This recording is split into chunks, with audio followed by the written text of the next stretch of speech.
Now the Volkswagen R brand is quite a famous one now, and everyone sort of wants a slice of that pie. It's sort of like Mercedes AMG brand and also BMW's M Division. They've created something called the Tiguan Allspace R line. This is the top of the range road-going Tiguan Allspace you can buy. Let's get into it. Now the R treatment for the Tiguan starts up at the front. You have Volkswagen's IQ lights here. I really like them. They're very bright, great for cornering, and they look good as well. And then obviously we have the R logo here because this is the R line, but it's not the full fat R, but you still get an R badge in the front. So as you can see, the Tiguan Allspace is a bit bigger than a normal Tiguan. Down here we have our 20-inch alloy wheels, which I really like, the dual tone, and I also do like the fact they have these large Pirelli Scorpion tires wrapped around them, which are 255 millimeters in width, both front and rear. I do like how we're getting the silver mirror caps. We also get an R badge along the side. Now I'm a big fan of this deep blue paint, and something else worth noting is that you still get some plastic cladding around the wheel arches to still indicate, yes,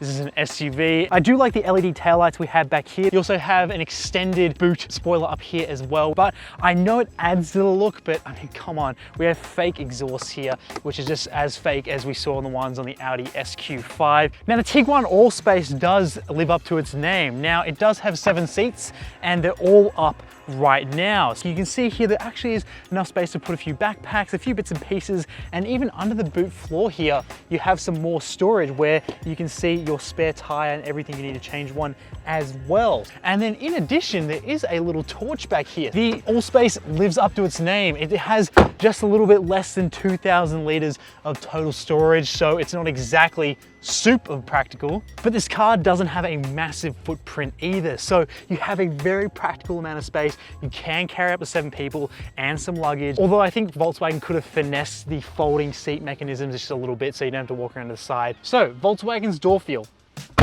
Nice and weighty, very Volkswagen. You have nice big door bins as well, so if you want to fit a bottle as big as this, they go right in the door bins like that. Now as for the R upgrades for the Tiguan Allspace R line, you're getting these nicer seats, you're getting a nicer steering wheel, and you're getting some nicer pedals. You have some nice soft touch materials up on the dashboard and on major touch points, but you still have plenty of scratchy plastics in places where you'd expect to find them. You have a heads-up display. I do like the digital cockpit here. You have your temperature on the left, you have your fuel on the right, as hard sort of, you know, you can't change those. They're built into the plastic that surrounds this screen, but then in the screen you have a very customizable experience. You have some paddles here which just feel a bit average to touch because they're cheap plastic, and then also you have some haptic buttons here on the steering wheel which do feel nice to interact with, and despite what a lot of people say, I like actually using them. Now this screen here in the middle as well is quite easy to use. It's just got a bunch of menus that you can sort of go through if you hit menu, so really easy to operate. You have wireless Apple CarPlay and you have Android Auto as well. You have easy controls of your vehicle. It's also got like a sort of, you know, Jedi type like force effect where you don't actually have to touch the screen. You can sort of swipe between menus. And it is worth noting that you can also get some cool displays like an off-road driving mode to show you everything like your compass, your elevation, all that sort of stuff. So you can tell the Tiguan does want to go off-road a little bit and has some small tools here and there to help you out. We have 2 USB-C ports there and a 12-volt socket. Now as for the shifter here, really easy to operate, nothing too special. I do like the Audi look start, engine, stop buttons, really nice to interact with. I also do like the drive mode selector as well, very Land Rover-like, and you also have the drive mode button in the middle. Now the door feel in the back is just as good as it was in the front, where some manufacturers would skimp on that. It does feel nice and luxurious to interact with these doors in the rear. So you have these 2 little pockets up top, and you also have a 3rd mat pocket, which is where your usual one down below. We have rear heated seats in the back of the R lines, and we have our own climate controls as well. There is 1 USB-C port back here and a 12-volt socket. Here we have some buckets. So just as you would find on most other cars, you sort of have like a area to put your sunglasses up front, which the front driver can access, but at the back there's a second storage bin which pops down, and it's even bigger. And so it's something that you could put maybe like even like an iPad or even like a phone, so you can use that to watch a movie up there rather than down here and try not to get too car sick. So getting into the back of the Tiguan Allspace isn't so elegant. The seating position means that you can't fold these seats down and out of the way. You have to climb over the top of them. Away we go. Now, it's not very elegant for someone like me. Yep. Now I can squeeze back here as a 5'11" adult, but this is the most uncomfortable rear seat. I would not recommend these at all for long trips. It's really uncomfortable back here. For kids, it's gonna be fine. Now you can push these seats forward on the rails, but that gap is just not super easy to get in and out of. So driving in the Tiguan Allspace R-Line, this thing is sort of like in between the run-of-the-mill Tiguans and the Tiguan R. It's not exactly super fast, but it's not exactly slow either. Now the R-Line specifically gets progressive steering, and it also gets these 20-inch wheels. And something that's immediately noticeable, something I find a little bit annoying about this car is that there's 20-inch wheels. Yes, they look good, but you feel so much through the road in a car that you would think wouldn't sort of translate a lot of road feel through the car, because you think big SUV, you think it's gonna be comfortable, and a matter of the fact is that you do feel quite a lot through this car because of these larger wheels. Now that progressive steering you have here is pretty enjoyable. It makes this car feel a bit more sporty than its larger body suggests. This is the larger version of the Tiguan, so it should handle a little bit worse than the normal Tiguan, but I can sort of feel here, compared to other small SUVs, it's quite darty, it's quite precise, and I do like the chassis feel. But yes, it is still very much an SUV, so the steering is still relatively numb, and also the suspension setup is going to feel a little bit lofty. It does have those fake quad exhausts that would suggest that this thing's way faster than it actually is. So we do have some drive modes here. So you have the little drive mode button in between the terrain modes here, which we'll test in just a second. And as we go through these drive modes, you got Eco, Comfort, Normal, Sport, and Individual. So Eco is pretty dialed back. I do like driving in Eco modes quite a lot because it sort of disconnects the actual gears and allows you to coast quite nicely, which I like quite a lot. So it is a comfortable way to drive around in eco mode. But then you have normal mode, and I really hate the color tied to comfort, sorry, not normal.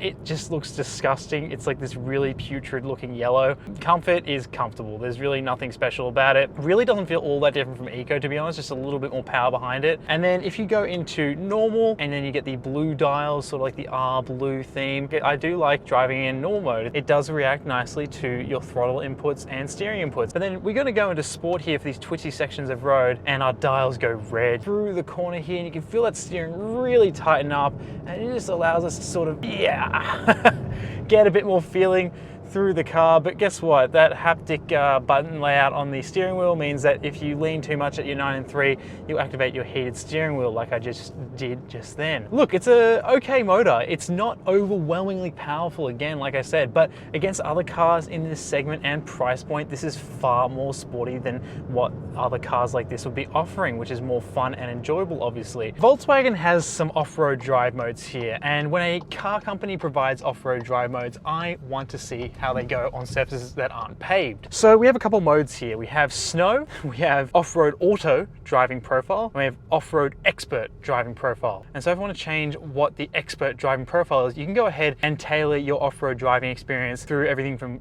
what you want your hill descent control to be doing, your hill start assist, your park assist, your all-wheel drive. Basically, it's like an individual mode for off-road mode. As I can feel here, it's quite composed, even with those 20-inch wheels. It is a bit rough compared to a more off-road focused version of this car, which actually exists. The Tiguan Adventure is something I really want to test because that has a smaller wheel and tire package for exactly what we're doing here. Not really slipping around, doesn't feel like any sort of dirt or mud or puddles are going to phase this thing. So really, if you're thinking about going camping with your Tiguan Allspace R-Line, don't let those bigger wheels fool you. You will be able to go and enjoy yourself on a bit of dirt. But it's also important to show you this. This is the base model VW Tiguan Allspace. It's the life model, and it has the least powerful motor and it's front wheel drive. That's really the major difference between this and the R-Line in this review. But I think there's a case to be made to consider this first and then wonder whether you have to spend more money on something like the R-Line. Plenty of the amenities that the R-Line gets that makes it really nice to live with, like the LED headlamps, some pretty nice alloy wheels as well, but these are a bit smaller. And yeah, these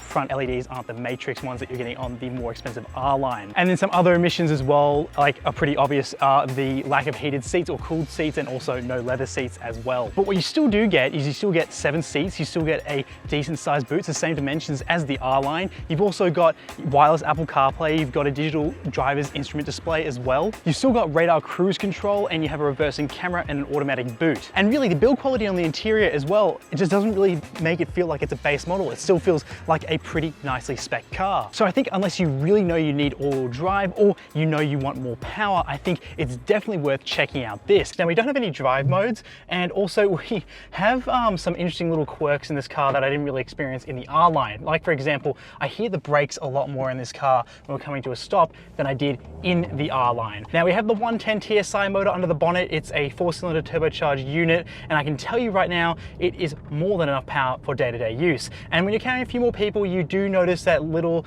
lack of power that you have compared to the more powerful R line. Something that I immediately noticed hopping into this car, and it has been annoying me while I've been driving this, is the squeak in my seat. When I go to accelerate, it sort of, you can hear it, and I decelerate, my body moving around the seat does create a bit of squeak. Now, the steering is pretty vague in this thing. It's very comfort orientated. I love the trim on the steering wheel for a base model. Now, do I miss having all-wheel drive? I haven't really noticed it, to be honest. Even in the wet, hasn't been a problem. Now, we do have the dual clutch automatic gearbox here as well. And then what's nice is that even though we don't have any drive modes, you can knock it down into S and it will get this thing moving a bit quicker than it would in normal drive. Now, look, should you go out and buy one of these? Well, I don't think you should rush out and get one of these, but if you're already considering the Volkswagen Tiguan Allspace and want something with a bit more flair, then the R line presents clear value. Now, I thought the Skoda Kodiaq RS was more clear in being an obvious pick because there was nothing really like it for the money. Thank you so much for watching. I'll see you in the next one.